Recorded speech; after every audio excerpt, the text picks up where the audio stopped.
Кніга Ярэміі, раздзел 22. Гэта кажа Господ: «Сыдзі ў дом цара юдэйскага і абвясці яму гэтае слова. І скажы яму: слухай слова Господа, ты, цар юдэйскі, які сядзіш на пасадзе Давіда, ты і твае паслугачы, і твой народ, які ўваходзіць праз гэтыя брамы. Гэта кажа Господ: чыніце суд і справядлівасць, вызваляйце прыгнечанага з рук крыўдзіцеля, чужынцу, сіраце і ўдаве не рабіце крыўды, ані ўціску несправядлівага. Ды крыві бязвіннай не пралівайце ў гэтым месцы. Калі бо дакладна споўніце вы гэтае слова, то будуць уваходзіць праз брамы гэтага дома цары з роду Давіда, якія сядзяць на пасадзе яго ды ўзвышаюцца на калясніцах і на конях, самі і паслугачы іх, і народ іх.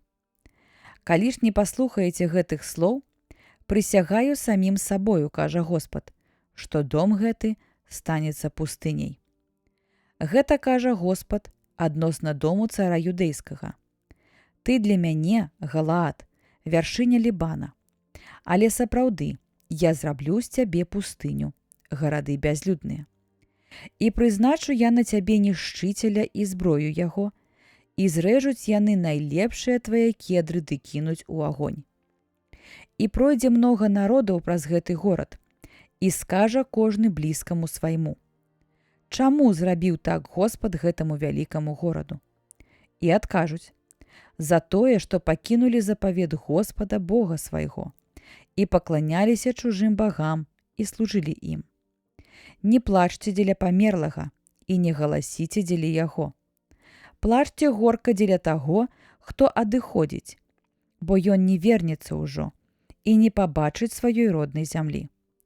Бо вось што кажа Господ пра Селума, сына Осіі, цара юдэйскага, які цараваў замест Осіі, бацькі свайго, і які пакінуў гэтае месца. Не вернецца больш сюды той, які выйшаў з гэтага месца. Але на месцы, у якое завялі яго, памрэ, ды зямлі гэтыя болей не ўбачыць. Гора таму, хто будуе дом свой на несправядлівасці і святліцы свае на незаконнасці. Блізкаму свайму кажа працаваць задарма, і заробку яго не аддае яму. Ён кажа: пабудую сабе дом прасторны і святліцы шырокія, ды прасякае вокны сабе і будуе столь кедравую і малюе цынобраю. Ці будзеш цараваць, таму што выслаўляешся кедрамі? А можа, твой бацька не еў і не піў? Але ён спаўняў закон і чыніў справядлівасць, і добра было яму тады. Ён разбіраў справу беднага і няшчаснага, і добра было яму тады. Ці ж не гэта азначае ведаць мяне, кажа Господ?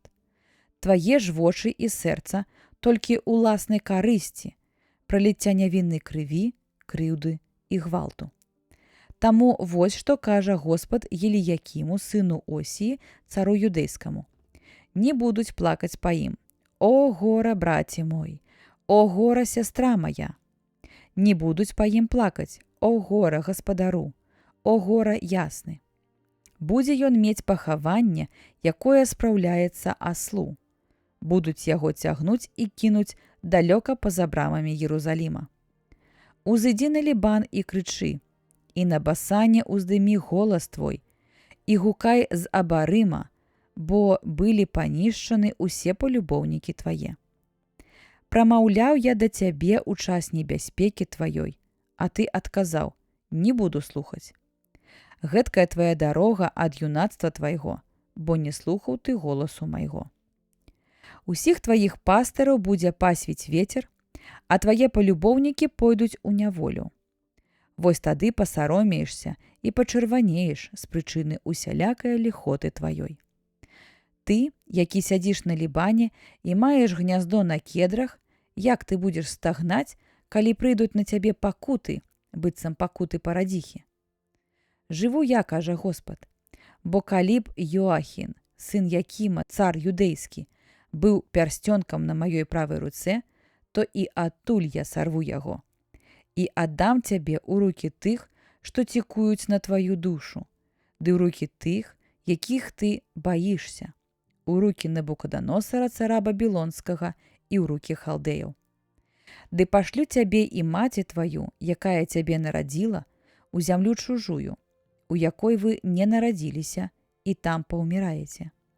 І ў зямлю, у якую прагнуць яны душой сваёй вярнуцца, не вернуцца.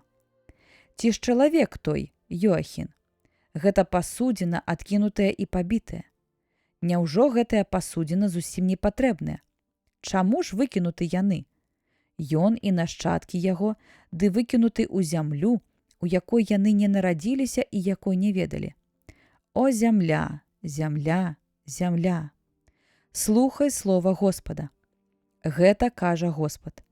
Запішыце гэтага чалавека як пазбаўленага патомства, як чалавека, які не будзе шчаслівым у дні жыцця свайго, бо ніхто з яго нашчадкаў не будзе сядзець на пасадзе Давідавым і не будзе больш мець улады ў Юдэі.